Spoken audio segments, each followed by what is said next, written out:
సందేహాలు వస్తాయేమో. పూర్వం పెద్దలందరూ కూడా ఈ అంశం మీద ఏమి చెప్పి ఉన్నారు అని చెప్పడాన్ని పూర్వపక్షము అంటారు. 5 అన్వయం. ఈ 5 అంశాలను ఆధారంగా చేసుకుని 555 సూత్రాలకు భాష్యాన్ని చక్కగా రాశారు. మొట్టమొదటి సూత్రమే జన్మాద్యస్య యతః. జన్మ దేని నుంచి కలిగింది రెండవ సూత్రము. మొదటి సూత్రం అథాతో బ్రహ్మ జిజ్ఞాస. అందుకే ఇప్పుడు బ్రహ్మత్వ విచారణ జరుగుతున్నది.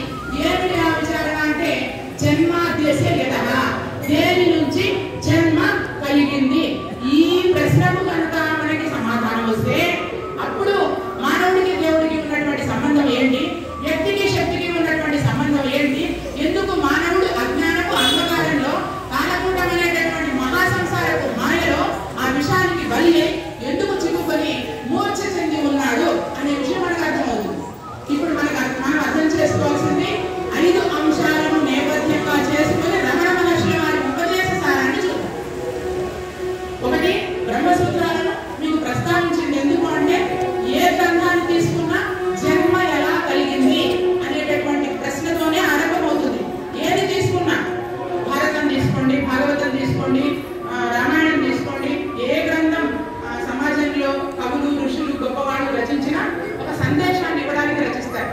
ఏంటి ఆ సందేశం అంటే అంతటా వ్యాప్తమై ఉన్నటువంటి ప్రజ్ఞానం బ్రహ్మ, తత్వమసి, అహం బ్రహ్మాస్మి, అయమాత్మ బ్రహ్మ. ఈ బ్రహ్మత్వాన్ని తెలియడం లేదు. బ్రహ్మను వీడితేనే బ్రహ్మం అవుతారు. మరి బ్రహ్మను వీడాలంటే రమణ మహర్షి లాంటి వాళ్ళ రచనలను లేదా వాళ్ళు చెప్పినటువంటి ఆచరణలను మనం ఆచరణ చేయాలి. అయితే దేన్ని బేస్ చేసుకొని చేయాలి అంటే జన్మ ఎలా కలిగింది. సమస్త మానవాళి యొక్క సమస్య ఒకటే. ఏంటి సమస్య అంటే మనం అనేక కారణాలను అనుకుంటుంటాం. నష్టపోయామనో, ఇంకేదో బాగున్నామనో, బాగలేదనో, ఆరోగ్యమనో, అనారోగ్యమనో అనుకుంటూ ఉంటాం. కానీ ఈ సమస్త సమస్యలకు కారణం ఒక్కటే, ఒకటి అజ్ఞాన దివ్యాంధస్య జ్ఞానాంజన శలాకయ, జ్ఞానము లేకపోవడమే. అందుకనే భవారణ్య ప్రవిష్టస్య దిగ్మోహ భ్రాంత చేతసః ఏన సందర్శితః బంధాః తస్మై శ్రీ గురవే నమః. నేను భవరోగంలో భవారణ్యంకు ఘోరారణ్యంలో చిక్కుకొని బాధపడుతూ ఉన్నాను. గురుదేవా, నాకు ఆత్మజ్ఞానాన్ని ప్రసాదించండి, నాకు జన్మ ఎలా కలిగింది అని అడిగినప్పుడు ఆదిశంకరాచార్యుల వారు చెప్పినటువంటి గ్రంథమే వివేక చూడండి. ఇట్లా మనం ఆలోచించుకుంటే మొత్తం సమస్యకు కారణం జన్మ, మానవత్వము. మానవత్వం నుంచి దైవత్వం వైపు ఎలా వెళ్ళాలో మానవుడికి తెలియలేకపోవడం. అవినీతి పెను ఆశ అంధకారములో చిక్కిపోయి రోజు శిథిరమవుతున్నాడు. రూపాయి కొరకు ఏ పాపానికైనను ఒడిగట్టెనదిగో చూడమ్మా, మనిషి అన్నవాడు మచ్చుకైనా లేడు చూడు, మానవత్వం ఉన్నవాడు. ఇది ఈ రోజు సమాజంలో ఉండేటటువంటి సమస్య. ఈ సమస్యను చూసి కలవరపడినటువంటి గళం నుంచి జారువారినదే ఉపదేశ సారము. ఏంటి గురువు గారు మనకు ఉపదేశిస్తూ ఉన్నారు. రమణ మహర్షుల వారు ఈ లోకం మీద అడుగిడినటువంటి సందర్భం 145వ జయంతి అంటే వారి యొక్క పవిత్రమైనటువంటి బ్రహ్మస్వరూపమైనటువంటి దేహం కూడా బ్రహ్మమే. అటువంటి దేహం ఈ భూమి మీద నడయాడినటువంటి ఉషోదయ కిరణాల శుభవేళ, అంటే మనలో ఉన్నటువంటి శుభవేళ. ఈ శుభవేళ మొట్టమొదటి శ్లోకం కర్తురు ఆజ్ఞయ. కర్త ఎవరు? కర్త ఆజ్ఞ మేరకే కర్తురాజ్ఞయ ప్రాప్యతే ఫలం. కర్త యొక్క ఆజ్ఞ మేరకే ఆయన పనిచేస్తాడు. ఎవరు? మనము. మనిషి దీన్ని మనకు ఆపాదించుకోవాలి. రమణ మహర్షి ఇంకొకళ్ళకో చెప్పారు అని అనుకుంటే కుదరదు. తన కోపమే తన శత్రువు, తన శాంతమే తనకు రక్ష, దయచిత్తంబు, తన సంతోషమే స్వర్గము, తన దుఃఖమే నరకమంటారు. తథ్యము సుమతి.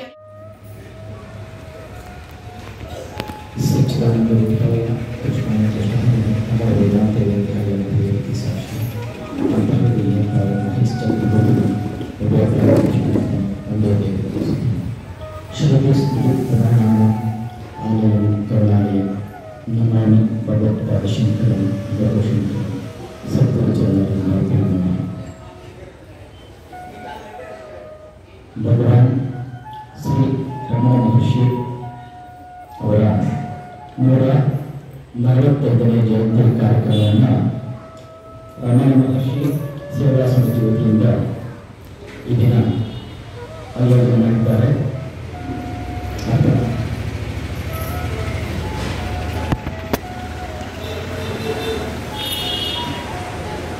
శ్రీ భగవాన్ రమణ మహర్షి 145వ జయంతిని ఆచరిస్తున్నాం.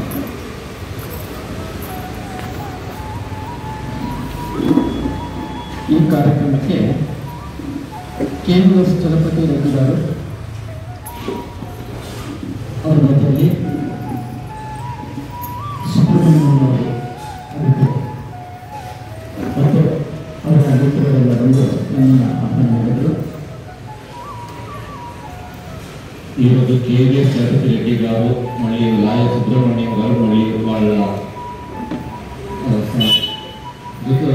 విధంగా వాళ్ళందరూ వచ్చి గురుగారును సహకారికి వచ్చి పిలిచారు ఈ కార్యక్రమానికి రావాలని. ರಮಣ ಮಹರ್ಷಿಗಳ ಬಗ್ಗೆ ಹೇಳಲಿಕ್ಕೆ ಸಾಧ್ಯವೇ ಇಲ್ಲ.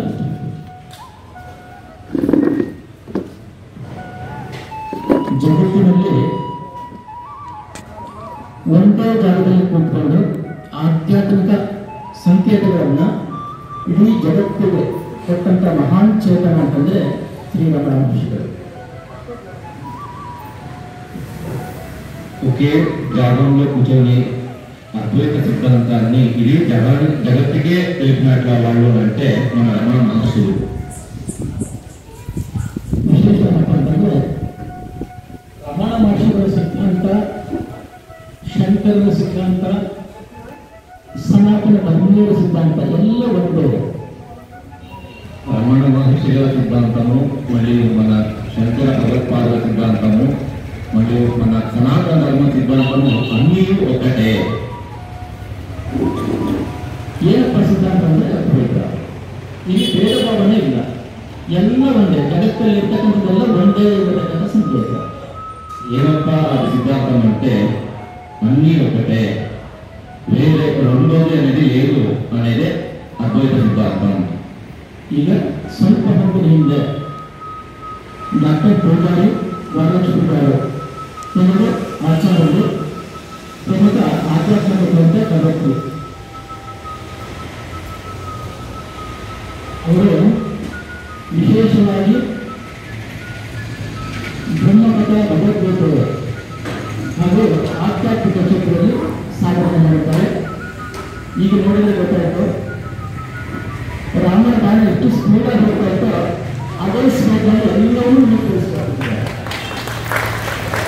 డాక్టర్ పూజారి వరలక్ష్మి గారు రాముని బాణం ఎంత వేగంగా కొట్టులో అంత వేగంగా తను కూడా అన్ని విచారాలందరికీ తెలుపుతున్నాము అని చెప్తున్నారు. ಆಧ್ಯಾತ್ಮಿಕ ಕ್ಷೇತ್ರದಲ್ಲಿ ಸ್ತ್ರೀಯರಿಗೆ ಅತ್ಯಂತ ಪ್ರಮುಖ ಪಾತ್ರ ಇತ್ತು. ಆರಂಭದಲ್ಲಿ ದೂರವಾಗಿತ್ತು, ಈಗ ಮತ್ತೆ ಸಂಭವಿಸಿದೆ ಅಂತ ಹೇಳ್ಬೋದು.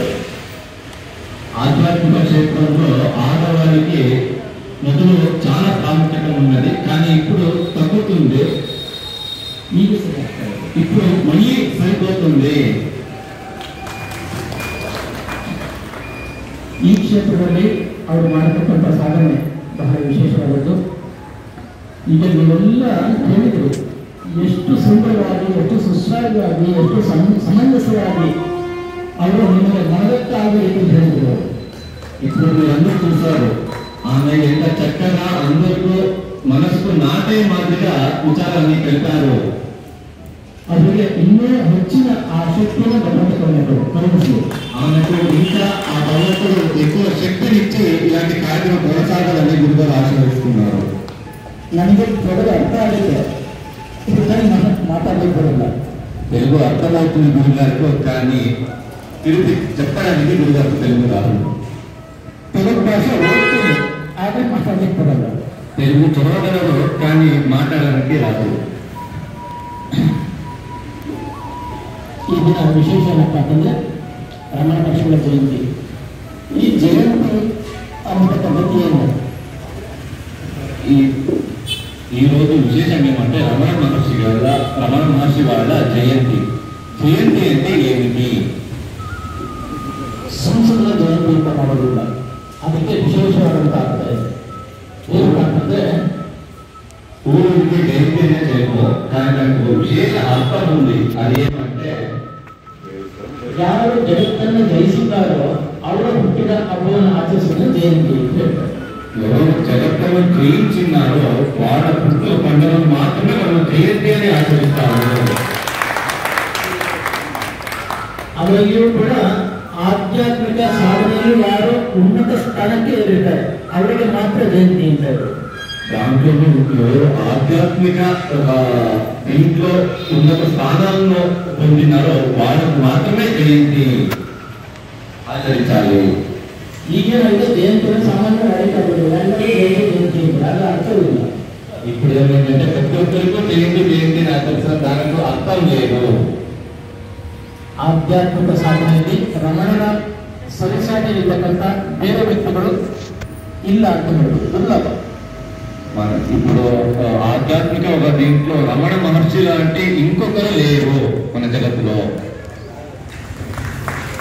ರಮಣರು ಎಲ್ಲ ಪ್ರಾಣಿಗಳಿಗೂ ಕೂಡ ಬಹಳ ವಿಶೇಷವಾದಂತಹ ಬ್ರಹ್ಮಸ್ಥಾನವನ್ನು ನೋಡ್ತಾ ಇದ್ರು, ಬ್ರಹ್ಮನನ್ನ ದರ್ಶನ ಮಾಡ್ತಾ ಇದ್ರು, ಬ್ರಹ್ಮನನ್ನೇ ನೋಡ್ತಾ ಇದ್ರು. రమణ మహర్షులు అన్ని జీవ జంతువులను బ్రహ్మాండ స్థానంనే చూస్తుంది, బహಳ విశేషంగా చూస్తా ఉంది, అన్నిటికీ బ్రహ్మస్థానంనే ఇచ్చింది. తదాత్మ భావ ಅಂತ ಹೇಳ್ತಾರೆ, ಅಂದ್ರೆ ನಾನು ಹೇಗೋ ಹಾಗೆ ಅದು, నేను ఎట్లో అట్లే ఇంకొక జీవి కూడా అని చూస్తున్నట్ల వాళ్ళు. ಅಂತಹ ಸಾಧನೆ ಮಾಡ್ತಕ್ಕಂಥವ್ರು ಬಹಳ ಕಡಿಮೆ. ಆ ಪ್ರಾಣಿಗಳ ಹತ್ರ ಮಾತನಾಡ್ತಾ ಇದ್ರು ಅಂತಾರೆ. అలాంటి సాధన చేసిన వాళ్ళు చాలా తక్కువ మంది. వాళ్ళు ఆ జీవ జంతువులతో అన్ని ఒక ప్రాణితో మాట్లాడుకుంటుంది. అంత శక్తి వాళ్ళ అలాంటి శక్తి ఎవరిలో ఉంది? ఇప్పుడు ನಾವು ಪ್ರಯತ್ನ ಮಾಡ್ತಾ ಇದ್ದೀವಿ. ప్రతి ఒక్కరిలో ఉంది, కానీ మనం ప్రయత్నించట్లేదు. ಜಗತ್ತಿನ ಆಧ್ಯಾತ್ಮಿಕ ಜ್ಯೋತಿ ಅಂತಂದ್ರೆ ರಮಣ ಮಹರ್ಷಿಗಳು. జగತ್ತಿನ ఆధ్యాత్మిక జ్యోతి అంటే రమణ మహర్షులు. ಯಾಕೆಂದ್ರೆ ಜ್ಯೋತಿ ಚಲಿಸೋದಿಲ್ಲ, ಒಂದೇ ನಿಂತಿರುತ್ತೆ, ಅದರ ಬೆಳಕು ಎಲ್ಲ ಕಡೆ ಪ್ರವಾಹಗಳು ಪ್ರಸರಿಸುತ್ತೆ. ఎందుకంటే జ్యోతి ఒక్క చోటునే ఉంటుంది, అది అన్ని కట్ల చలించదు, కానీ దాని ఒక ప్రకాశం అన్ని కట్ల వ్యాపిస్తుంది.